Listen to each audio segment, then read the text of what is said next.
ನೀವೇನಾದ್ರೂ ಮೈಸೂರಲ್ಲಿ ಸೈಟ್ ತಗೋಬೇಕು ಅಂತಿದ್ರೆ ಇಲ್ಲಿ ಸಕ್ಕತ್ತಾಗಿರೋ ಸೈಟ್ಗಳಿದೆ. ಈ ಲೇಔಟ್ ಬಂದು ಮೂಡ ಅಪ್ರೂವ್ಡ್, ಸಿಟಿಯಿಂದ 10 ಕಿಲೋಮೀಟರ್ ಆಗುತ್ತೆ. ಬೋಗಾದಿ ರಿಂಗ್ ರೋಡ್ ಇಂದ 4 to 5 ಕಿಲೋಮೀಟರ್ಸ್ ಆಗುತ್ತೆ. ನಿಮ್ಗೆ ಯಾವುದೇ ಫೇಸಿಂಗ್ ಸೈಟ್ ಬೇಕಿದ್ರು ಇಲ್ಲಿ ಸಿಗುತ್ತೆ. ಅಂಡ್ ಎಸ್ಪೆಷಲಿ ಕಾರ್ನರ್ ಸೈಟ್ ಕೂಡ ಸಿಗುತ್ತೆ. ಅಂಡ್ ಆಲ್ಸೋ ಇಲ್ಲಿ ಪಾರ್ಕು, ಎಲೆಕ್ಟ್ರಿಕಲ್ ವ್ಯವಸ್ಥೆ, ಚರಂಡಿ ವ್ಯವಸ್ಥೆ, UGD ವ್ಯವಸ್ಥೆ ಅಂಡ್ 80% ಲೋನ್ ಕೂಡ ಆಗುತ್ತೆ. ಸೈಟ್ ತಗೊಂಡು ಇಮಿಡಿಯೇಟ್ ಆಗಿ ಮನೆ ಕನ್ಸ್ಟ್ರಕ್ಷನ್ ಕೂಡ ಮಾಡಬಹುದು. ಎಲ್ಲಾ ಫೆಸಿಲಿಟಿ ರೆಡಿ ಇದೆ. ಸೊ ಇನ್ನ ಯಾಕೆ ವೇಟ್ ಮಾಡ್ತಾ ಇದ್ದೀರಾ? ಸ್ಕ್ರೀನ್ ಮೇಲೆ ಕಾಣ್ತಿರುವಂತ ನಂಬರ್ಗೆ ಕಾಲ್ ಮಾಡಿ.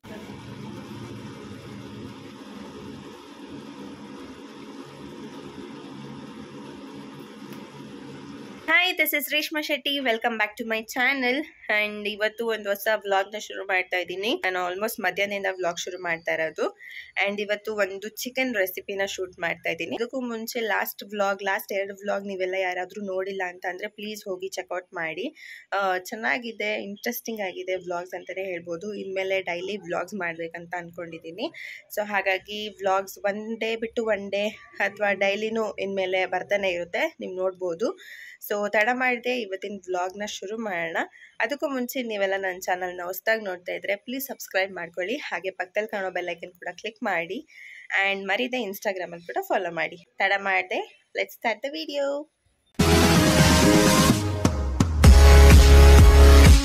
ಚಿಕನ್ ತೊಗೊಂಡಿದ್ದೀನಿ, 3/4 kg ಚಿಕನ್ ಇದೆ.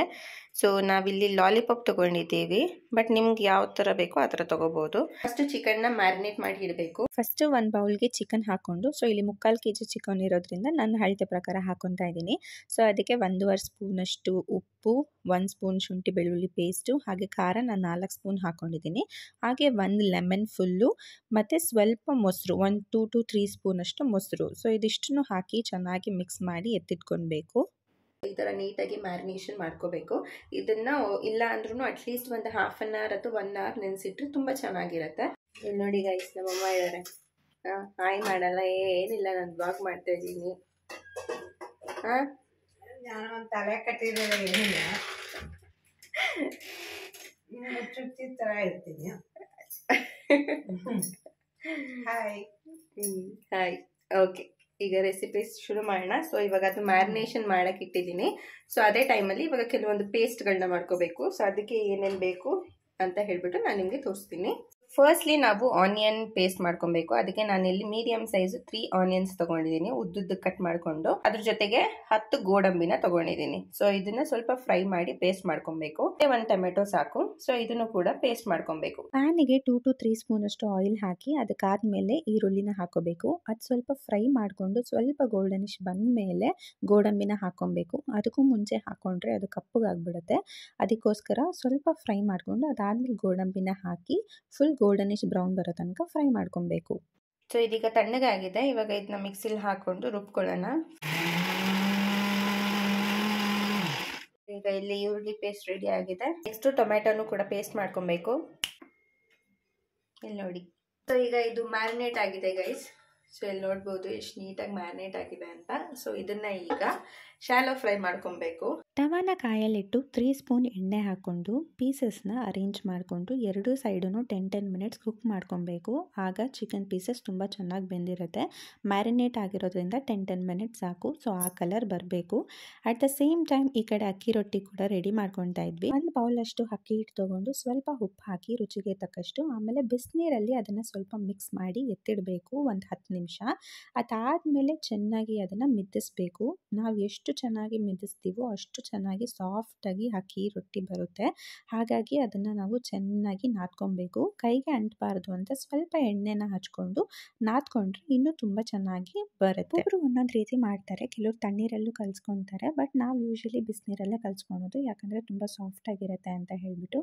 ಅಟ್ ದ ಸೇಮ್ ಟೈಮ್ ನಾನು ಈ ಕಡೆ ಚಿಕನ್ ಪೀಸಸ್ ಆಲ್ರೆಡಿ ಫ್ರೈ ಆಗಿತ್ತಲ್ವ, ಅದನ್ನೇ ತಿನ್ನೋಕ್ಕೆ ಚೆನ್ನಾಗಿತ್ತು ಅಂತ ಹೇಳಿಬಿಟ್ಟು ತಿಂತಾ ಇದ್ದೀನಿ. ಈಗ ಗ್ರೇವಿ ಮಾಡೋಕ್ಕೆ 1 ಕಡಾಯಿ ಇಟ್ಟು 5 ಸ್ಪೂನಷ್ಟು ಆಯಿಲ್ನ ಹಾಕ್ಕೊಂಡು ಅದಕ್ಕಾದಮೇಲೆ 1 ಸ್ಪೂನಷ್ಟು ಶುಂಠಿ ಬೆಳ್ಳುಳ್ಳಿ ಪೇಸ್ಟ್ ಹಾಕಿ ಅದಾದಮೇಲೆ ಟೊಮೆಟೊ ಪ್ಯೂರಿನ ಹಾಕ್ಕೊಂಡು ಫ್ರೈ ಮಾಡ್ಕೊಬೇಕು. ಟೊಮೆಟೊ ಪ್ಯೂರಿ ಬಂದು ಆಯಿಲ್ ಬಿಡೋ ತನಕ ಫ್ರೈ ಆದಮೇಲೆ ಈರುಳ್ಳಿ ಮತ್ತು ಗೋಡಂಬಿ ರುಬ್ಬಿಟ್ಕೊಂಡಿರೋ ಪೇಸ್ಟನ್ನ ಹಾಕಿ ಚೆನ್ನಾಗಿ ಫ್ರೈ ಮಾಡ್ಕೊಬೇಕು. ಅದು ಒಂದು ಥಿಕ್ ಕನ್ಸಿಸ್ಟೆನ್ಸಿ ಬರುತ್ತೆ, ಅಲ್ಲಿ ತನಕ ಫ್ರೈ ಮಾಡ್ಕೊಬೇಕು. ಅದಾದಮೇಲೆ ರುಚಿಗೆ ತಕ್ಕಷ್ಟು ಉಪ್ಪು, ಖಾರದ ಪುಡಿ, ಗರಂ ಮಸಾಲ, ಸೊ ಇದಿಷ್ಟೇ 3 ಐಟಮ್ಸ್ನ ಹಾಕಿ ಚೆನ್ನಾಗಿ ಫ್ರೈ ಮಾಡ್ಕೊಬೇಕು. ಹಸಿ ಮಸಾಲೆ ಎಲ್ಲ ಹೋಗಿ ಅದು ಒಂದು ಥಿಕ್ ಕನ್ಸಿಸ್ಟೆನ್ಸಿ ಬರುತ್ತೆ, ಪೇಸ್ಟ್ ಥರ. ಅಂದರೆ ತಳ ಏನು ಹಿಡಿದೆ ಅಂಟಲ್ಲ. ಸೊ ಆ ಕನ್ಸಿಸ್ಟಿಗೆ ಬಂದಮೇಲೆ ಸ್ಟವ್ನ ಆಫ್ ಮಾಡಿ 1 ಗ್ಲಾಸಷ್ಟು ಹಾಲನ್ನ ಅದಕ್ಕೆ ಸೇರಿಸ್ಕೊಬೇಕು. ಹಾಲನ್ನ ಹಾಕಿಬಿಟ್ಟು ಚೆನ್ನಾಗಿ ಮಿಕ್ಸ್ ಮಾಡಿಕೊಂಡು ಅದಾದಮೇಲೆ ಸ್ಟವ್ನ ಆನ್ ಮಾಡಬೇಕು. ಸ್ಟವ್ನ ಆನ್ ಮಾಡಿಕೊಂಡೆ ಹಾಲು ಹಾಕಿದ್ರೆ ಹಾಲು ಒಡೆಯೋ ಚಾನ್ಸಸ್ ಇರುತ್ತೆ. ಸೊ ಹಾಗಾಗಿ ಆಫ್ ಮಾಡ್ಕೊಂಡಿನೇ ಹಾಕಬೇಕು. ಸೊ ಇದನ್ನು ಚೆನ್ನಾಗಿ ಮಿಕ್ಸ್ ಮಾಡಿಕೊಂಡು ಆನ್ ಮಾಡಿ ಅದಾದಮೇಲೆ ಚೆನ್ನಾಗಿ ಬೇಯಿಸ್ಕೊಳ್ಬೇಕು. ಒಂದು ಥಿಕ್ ಕನ್ಸಿಸ್ಟೆನ್ಸಿ ಪೇಸ್ಟ್ ಥರ ಆಗುತ್ತೆ. ಅದಾದಮೇಲೆ ನಾವು ಚಿಕನ್ ಪೀಸಸ್ ಆಲ್ರೆಡಿ ಫ್ರೈ ಮಾಡ್ಕೊಂಡಿದ್ದಲ್ವ, ಶಾಲೋ ಫ್ರೈ, ಅದನ್ನು ಆ್ಯಡ್ ಮಾಡಬೇಕು. ಚಿಕನ್ ಪೀಸಸ್ ಬ್ರೇಕ್ ಆಗೋ ಚಾನ್ಸಸ್ ಇರುತ್ತೆ. ಸೊ ಹಾಗಾಗಿ ನೋಡಿಕೊಂಡು ನಿಧಾನಕ್ಕೆ ಮಿಕ್ಸ್ ಮಾಡ್ಕೊಳ್ಬೇಕು.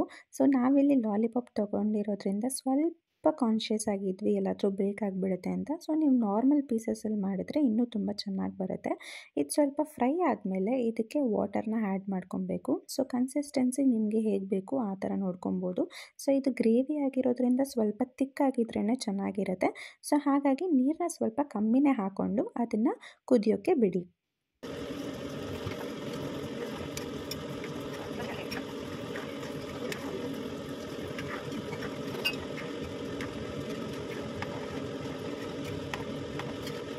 ಈಗ ಇಲ್ಲಿ ನೋಡ್ಬೋದು ಚಿಕನ್ ಎಷ್ಟು ನೀಟಾಗಿ ಕುಕ್ಕಾಗಿ ಕುದೀತಾ ಇದೆ ಅಂತ. ಸೊ ಈ ಕುದಿಯೋ ಟೈಮಲ್ಲಿ ನಾವು ಲಿಡ್ನ ಕ್ಲೋಸ್ ಮಾಡಿ ಅಟ್ಲೀಸ್ಟ್ ಒಂದು 15 to 20 ಮಿನಿಟ್ಸ್ ಲೋ ಫ್ಲೇಮಲ್ಲಿ ಇಟ್ಕೊಂಡು ಇದನ್ನು ಬೇಯಿಸ್ಕೊಳ್ಬೇಕು. ಓಪನ್ ಮಾಡಿ ನೋಡಿದಾಗಂತೂ ಸಿಕ್ಕಾಬಟ್ಟೆ ಚೆನ್ನಾಗಿ ಕಾಣಿಸ್ತಾ ಇತ್ತು. ಹಾಗೆ ಸ್ಮೆಲ್ಲು ಕೂಡ ಅಷ್ಟೇ ಸಿಕ್ಕಾಬಟ್ಟೆ ಸಖತ್ತಾಗಿತ್ತು ಅಂತಲೇ ಹೇಳ್ಬೋದು. ನನಗಂತೂ ಏನು ಹೇಳ್ಬೇಕಂತಲೇ ಗೊತ್ತಾಗ್ತಾ ಇಲ್ಲ. ಬಾಯಲ್ಲಂತೂ ನೀರು ಸಖತ್ತಾಗಿ ಬರ್ತಾಯಿತ್ತು. ಆ್ಯಂಡ್ ಫೈನಲಾಗಿ ಇದಕ್ಕೆ ಸ್ವಲ್ಪ ಕಸ್ತೂರಿ ಮೇಥಿನ ಹಾಕ್ಕೊಬೇಕು. ಕಸ್ತೂರಿ ಮೇಥಿ ಬೇಡ ಅಂತ ಅಂದರೆ ನೀವು ಬೇಕಾದರೆ ಕೊತ್ತಂಬರಿ ಸೊಪ್ಪು ಕೂಡ ಹಾಕೋಬೋದು. ಗಾರ್ನಿಷಿಂಗಿಗೆ ಯಾವ್ದು ಹಾಕ್ಕೊಂಡ್ರೂ ಅಷ್ಟೇ ಚೆನ್ನಾಗಿರುತ್ತೆ. ಆ್ಯಂಡ್ ಸ್ವಲ್ಪ ಚಾಟ್ ಮಸಾಲ ಹಾಕ್ಕೊಬೇಕು. ಸ್ವಲ್ಪ ಟ್ಯಾಂಗಿ ಫ್ಲೇವರ್ ಹುಳಿಗೆ ಚೆನ್ನಾಗಿರುತ್ತೆ. ಯಾಕಂದರೆ ನಾವಿಲ್ಲಿ ಹಾಲು ಕ್ಯಾಶ್ಯೂ ಎಲ್ಲ ಹಾಕಿರೋದ್ರಿಂದ ಸ್ವಲ್ಪ ಸ್ವೀಟ್ನೆಸ್ ಬರುತ್ತೆ. ಸೊ ಹಾಗಾಗಿ ಸ್ವಲ್ಪ ಚಾಟ್ ಮಸಾಲ ಅಥವಾ ಪೆಪ್ಪರ್ ಏನಾದರೂ ನಿಮಗಿಷ್ಟ ಯಾವುದಾದ್ರೂ ಆ್ಯಡ್ ಮಾಡಿಕೊಂಡ್ರೆ ತುಂಬ ಚೆನ್ನಾಗಿರುತ್ತೆ. ಅದಾದಮೇಲೆ ಒಂದು ಮಿಕ್ಸ್ ಕೊಟ್ಟರೆ ಗ್ರೇವಿ ಸೂಪರಾಗಿ ರೆಡಿಯಾಗಿತ್ತು. ಆ್ಯಂಡ್ ಅದ್ರ ಜೊತೆಗೆ ಅಕ್ಕಿ ರೊಟ್ಟಿ ಕೂಡ ಕಾಂಬಿನೇಷನ್ ಅಂತೂ ಸಖತ್ತಾಗಿತ್ತು ಅಂತಲೇ ಹೇಳ್ಬೋದು.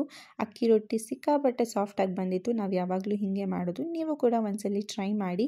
ಆ್ಯಂಡ್ ಅಕ್ಕಿ ರೊಟ್ಟಿ ವಿತ್ ಚಿಕನ್ ಗ್ರೇವಿ ಕಾಂಬಿನೇಷನ್ ಅಂತೂ ಸೂಪರ್ ಅಂತಲೇ ಹೇಳ್ಬೋದು. ನೀವು ಕೂಡ ಟ್ರೈ ಮಾಡಿ. ಇದಾಗಿತ್ತು ಇವತ್ತಿನ ಕುಕಿಂಗ್ ವ್ಲಾಗ್. ಚಿಕನ್ ಗ್ರೇವಿ ಸ್ಪೆಷಲಾಗಿ ಟ್ರೈ ಮಾಡಿದ್ದು, ಡಿಫ್ರೆಂಟಾಗಿ, ನೋಡೋಣ ಹೇಗೆ ಬರುತ್ತೆ ಅಂತ. ಸೊ ರೆಸಿಪಿ ನಿಮಗೆ ಇಷ್ಟ ಆಗಿದೆ ಅಂತ ಅಂದ್ಕೊತೀನಿ. ನಿಮ್ಗೆ ಯಾರಿಗಾದ್ರೂ ಇಷ್ಟ ಆದರೆ ಟ್ರೈ ಮಾಡಿ. ಯಾರಾದರೂ ರೆಸಿಪಿನ ಟ್ರೈ ಮಾಡಿದರೆ ನನಗೆ ಕಮೆಂಟ್ ಮಾಡಿ ಹೇಗಿತ್ತು ಅಂತ ಹೇಳಿಬಿಟ್ಟು. ಸೊ ಇದೇ ಥರ ಇಂಟ್ರೆಸ್ಟಿಂಗ್ ಕುಕಿಂಗ್ ವ್ಲಾಗ್ಸ್ನ ಬೇರೆ ಬೇರೆ ರೀತಿ ಮಾಡೋಕ್ಕೆ ಟ್ರೈ ಮಾಡ್ತೀನಿ. ಐ ಹೋಪ್ ಈ ವ್ಲಾಗ್ ನಿಮ್ಗೆ ಇಷ್ಟ ಆಗಿರುತ್ತೆ ಅಂತ. ಇಷ್ಟ ಆದರೆ ಗೊತ್ತಲ್ವಾ, ಲೈಕ್, ಕಮೆಂಟ್, ಶೇರ್ ಹಾಗೆ ಸಬ್ಸ್ಕ್ರೈಬ್ ಮಾಡೋದನ್ನ ಮರಿಬೇಡಿ. ಮುಂದಿನ ವ್ಲಾಗಲ್ಲಿ ಸಿಗ್ತೀನಿ. ಅಲ್ಲಿವರೆಗೂ ಬಾಯ್.